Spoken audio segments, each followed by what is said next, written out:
right, Sharon, we just recorded an incredible episode on the Mary Marantz Show where you were walking us through At Sharon Says So, Governors Unite, the Fact Revolution.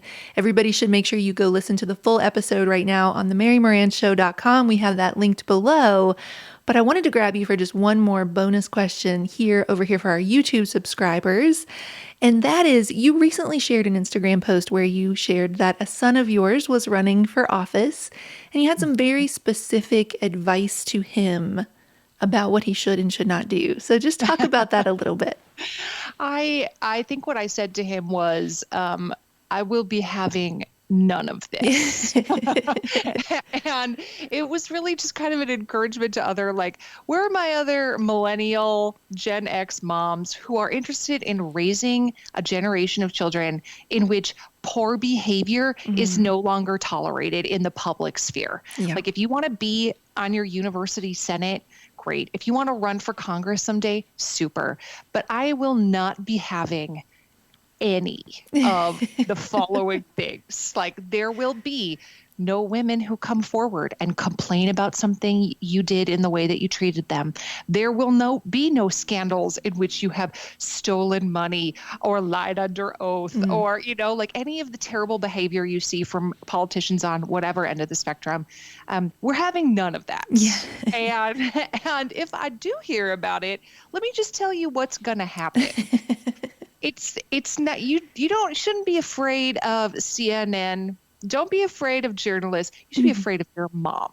Okay? Because I will come to your office personally. I will get on the PA system. I will say, Cullen doesn't work here anymore because I've decided he's no longer fit for office. If I have to write your resignation letter myself, I'm do that. I will take you home. Yeah. Okay.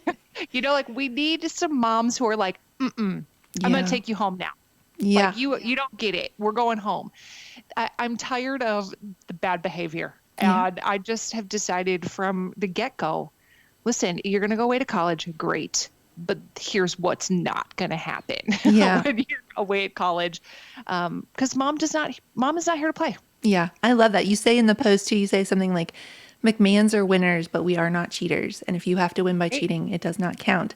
Where does that drive for character, integrity? Where does all of that come from? Because it informs everything you're doing over with your platform, which we talk all about in the episode. Yeah.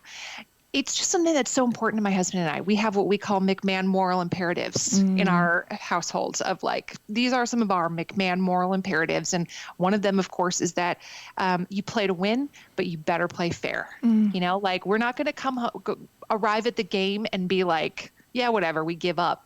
The McMahons are going to play to win, but you're going to lose because we are better than you and not because we cheated our way into doing something. And that's just obviously metaphorical. But the idea that, just what do you have? If you are a person of poor character, but you have amassed, monetary riches, what good is it? Do people... I just have no patience or time for that. Yeah. I would 100% take a person who has lost it all on the stock market, but is a person of good character than a person who has a gold-plated car and is morally bankrupt. And there it is. That right there is why you guys need to head over and get this whole episode in your lives at Sharon Says So, because Sharon says so. I do. Thank you, Mary.